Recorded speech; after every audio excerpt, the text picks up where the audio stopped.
काला रंग बहु समान रंग काला रंग बहु समान रंग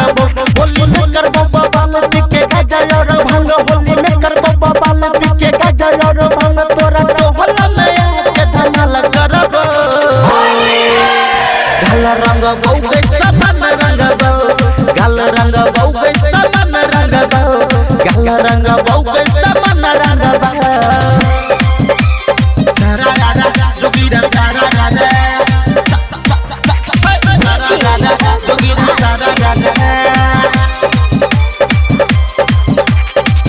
रंगा बहु समान रंगा है के हर साल को आबै छै एक बार ई होली एक बार ई होली एक बार ई होली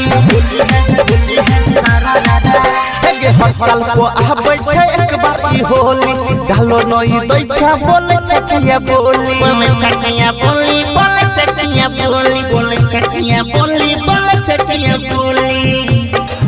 छिए लकुआ के टोली खेलो पटवाई होली छिए लकुआ के टोली खेलो पटवाई होली पिची के हाथ से तोरा हमर डालबो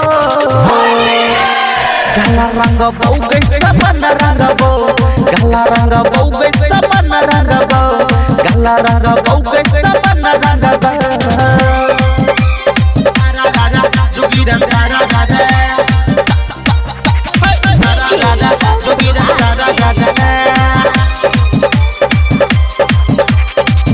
रंग बहु समान रंग है के लोके रखने छिए मोट पिचकारी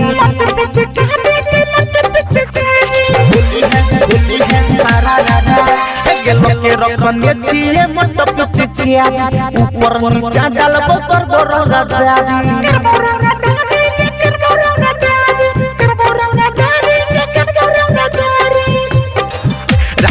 सुभाष विकास के संग सुभाष के संग तोरा टोहला में के धमाल करबो काला रंग बहु समान रंग काला रंग बहु समान रंग काला रंग बहु समान रंग